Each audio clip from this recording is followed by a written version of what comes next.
ഒരു പൊടി സാമ്പാറാണ് ഇന്ന് ഉണ്ടാക്കുന്നത്.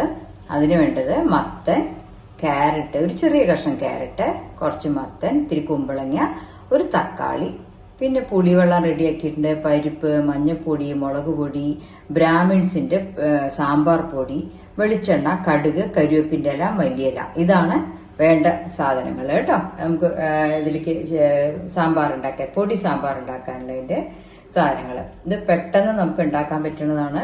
സ്കൂളിലേക്കോ കോളേജിലേക്കോ ഓഫീസിലേക്കോ ഒക്കെ പോണവർക്ക് ഒരു 10 മിനിറ്റ് കൊണ്ട് പ്രിപ്പയർ ചെയ്തിട്ട് ഉണ്ടാക്കാൻ പറ്റുന്ന സാമ്പാറാണത് കേട്ടോ. ആദ്യം നമുക്ക് കുറച്ച് വെളിച്ചെണ്ണ ഒഴിക്കാം. അതിലൊരു 2 മണി, ഒരു ഇത്ര ഉലുവ, അത് ഞാൻ അതിൽ കാണിക്കാൻ മറന്നുപോയി. ഒരു 2 മണി ഉലുവ ഇട്ടിട്ട് കടുകൊന്ന് ഇതിൽ എണ്ണയിലൊന്ന് പൊട്ടിക്കാം.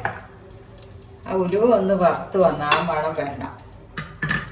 ഉലുവയുടെ ഒരു പൊട്ടിയ മണം വരണം. ഉലുവ ഒന്ന് റെഡി ആയിട്ടുണ്ട്. ഇനിയിപ്പോൾ അതിലേക്ക് നമ്മൾ കുറച്ച് കടുകിടാം. ഞാൻ ആദ്യം തന്നെ കടുക് വറക്കും ഈ സാമ്പാറിൽ. അല്ലാത്തവർ ചിലപ്പോൾ വേണമെങ്കിൽ നമുക്ക് ലാസ്റ്റ് വറുത്താലും കുഴപ്പമില്ല. കടുക് പൊട്ടിക്കഴിഞ്ഞാൽ കുറച്ച് കരിവേപ്പിൻ്റെ ഇല്ല, അതൊക്കെ നല്ലോണം ഇട്ടോളൂ കേട്ടോ. കരിവേപ്പിൻ്റെ ഇലയൊക്കെ നല്ലോണം ഇട്ടോളൂ. ഇത് പെട്ടെന്ന് ആവണ ഒരു സാമ്പാറാണ്.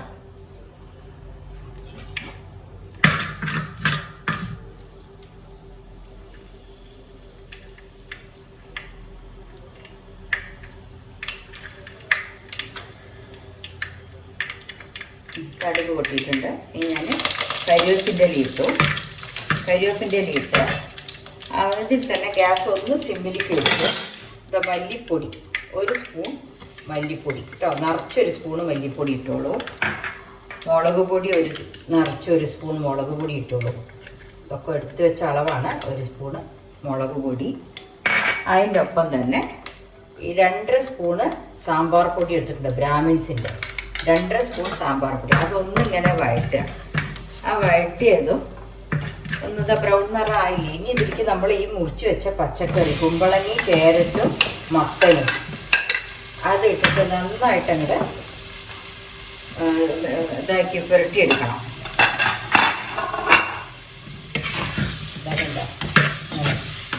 നമുക്ക് കരിയോന്ന് പേടിയുണ്ടെങ്കിൽ ഗ്യാസ് ഒന്ന് ചെറുതായിട്ട് ഓഫ് ചെയ്തോളൂ. അല്ല സിമ്മിലിടുകയാണെങ്കിൽ സിമ്മിലിട്ടിട്ട് ചെയ്താൽ മതി.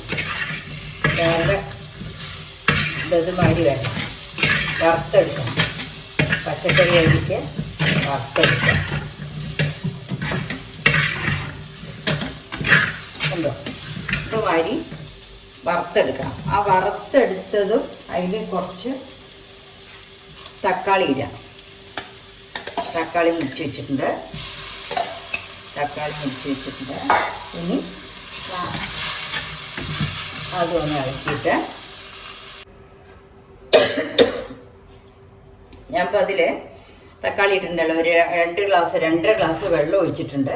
വെള്ളം ഒഴിച്ച് ഉപ്പും മഞ്ഞൾപ്പൊടി ഇട്ടിട്ടുണ്ട്. ഇനി ആ പച്ചക്കറി ഒന്ന് നന്നായിട്ട് തിളച്ച് വെന്തോട്ടെ കേട്ടോ.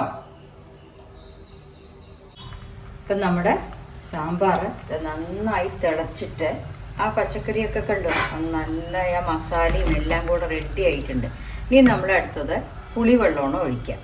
പരിപ്പ് തന്നെ നമ്മൾ വേവിച്ച് വെച്ചത് കാരണം അത് ലാസ്റ്റേ ഒഴിക്കുള്ളൂ.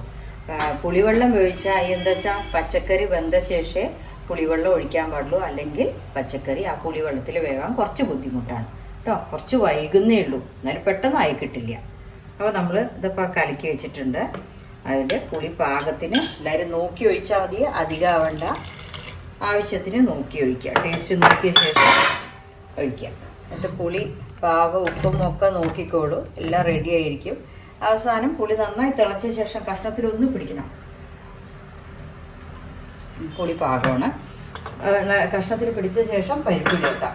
പരിപ്പ് ഈ കറിക്ക് കുറച്ചധികം വേണം, വേറൊന്നുമല്ല നമ്മൾ അരച്ചൊഴിക്കാത്ത കാരണം. ഇത് വെറും പൊടി മാത്രമുള്ള സാമ്പാറല്ലേ, അതുകൊണ്ടാണ്. പിന്നെ ലാസ്റ്റ് കുറച്ച് മല്ലിയില ഇടുക. എന്ന് വെച്ചാൽ കടുക് നമ്മൾ നേരത്തെ താളിച്ചിട്ടുണ്ട്, കരിവേപ്പിൻ്റെ ഇല ഇട്ടിട്ടുണ്ട്. അപ്പം മല്ലിയില മാത്രം ഇട്ടിട്ട് അടച്ചു വയ്ക്കുക. ഇത് ഇഡ്ഡലിക്കും ദോശയ്ക്കും ഒക്കെ രാവിലെ പെട്ടെന്നാവണ കൂട്ടാനാണ് കേട്ടോ. സാമ്പാറിൻ്റെ കളറൊക്കെ കണ്ടില്ല, അടിപൊളിയായിട്ടുണ്ട്. നമ്മുടെ നാട്ടിൻപുറത്ത് സാമ്പാറൊക്കെ കിട്ടില്ല, അതുമാതിരി ഒരു സ്വാദാണ് കേട്ടോ. ഇപ്പം പുളിവെള്ളം ഒഴിച്ച് സാമ്പാർ പാകത്തിനായിട്ടുണ്ട്. ഇനി നമ്മൾ പരിപ്പിടുക. പരിപ്പിട്ടിട്ട് ഒരു ചെറിയൊരു പഴം കൂടെ കാണിച്ചു തരാം കേട്ടോ. കുറച്ച് പരിപ്പിടുന്നുണ്ട്, കുറച്ച് അധികം പരിപ്പിടുന്നുണ്ട്. പരിപ്പിട്ടിട്ട് ഇളക്കിയിട്ട് നമ്മുടെ വീട്ടിലിങ്ങനെ ഉടക്കാനുള്ള ഇങ്ങനത്തെ സാധനം ഉണ്ടെങ്കിൽ അതും കൊണ്ട് ഈ കഷ്ണം ഒന്ന് ഉടച്ച് വിടണം. അപ്പോഴാണ് അതിൻ്റെ ഫ്ലേവർ ഫുള്ളും പുറത്തേക്ക് വരിക. മത്തൻ്റെയും ക്യാരറ്റും കുമ്പളങ്ങയും ഒക്കെ കൂടിയിട്ട്. അപ്പോൾ മത്തൻ അതിൽ ഉടയണം. ആരും ഈ പച്ചക്കറി കഴിക്കില്ല. സാമ്പാറിലുള്ള പച്ചക്കറിയൊക്കെ കുട്ടികളും മത്തൻ ഇഷ്ടമല്ലാത്തവരൊക്കെ ഉണ്ടാവും. അപ്പോൾ അവർക്കൊക്കെ കഴിക്കാനായിട്ട് നമ്മളത് അറിയിക്കേണ്ട ആവശ്യമില്ല. മത്തൻ ഉണ്ടെങ്കിൽ അതിൻ്റെ സ്വാദ് വേറെയാണ്. അതിനൊന്നിങ്ങനെ ഉടച്ച് വിട്ടാൽ മത്തൻ്റെ മധുരം കൂടെ ആ സാമ്പാറിലുണ്ടാവും. കുറച്ച് കട്ടി ഉണ്ടാവും. നല്ല സ്വാദാണ്. ഇനി മല്ലിയില ഇട്ടിട്ട് അടച്ച് വെച്ചാൽ പണി കഴിഞ്ഞു നമ്മുടെ. കണ്ടോ, അപ്പോൾ സാമ്പാർ അങ്ങനെ ഒന്ന് ഉടഞ്ഞിട്ടുണ്ട്. എല്ലാവരും പച്ചക്കറി കൂട്ടി കഴിക്കുകയും ചെയ്യും. നല്ല ഹെൽത്തി ഫുഡാണ് ഇതിനും. ഒന്ന് ഉടച്ച് വിടണം. ഇനി ഒന്ന് സാധു നോക്കുക. പരിപ്പിട്ടിട്ടുണ്ട്. ഇപ്പം എല്ലാം കൂടെ ഒന്ന് റെഡി ആയിട്ടുണ്ട്. എല്ലായി. വേണമെങ്കിൽ ഇത്തിരി കൂടെ പരിപ്പിടാം. കുറച്ചും കൂടെ പരിപ്പിടുന്നുണ്ട് ഞാൻ കേട്ടോ. എന്നുവെച്ചാൽ ആ പരിപ്പിന് ഞാൻ പറഞ്ഞില്ലേ, ഈ സാമ്പാറിൽ നമ്മൾ നാളികേരം അരച്ചൊഴിക്കാത്ത കാരണം കുറച്ച് കൊഴുപ്പിന് കൂടിയിട്ടാണ് ഇഡ്ഡലിക്കും ദോശയ്ക്കും ഒക്കെ ഉണ്ടാക്കുക. പണി കഴിഞ്ഞു. ഇനി നമ്മൾ കുറച്ച് മല്ലിയില അതിലിട്ടിട്ട് അടുപ്പ് ഓഫ് ചെയ്യും തിളച്ച് കഴിഞ്ഞാൽ കേട്ടോ.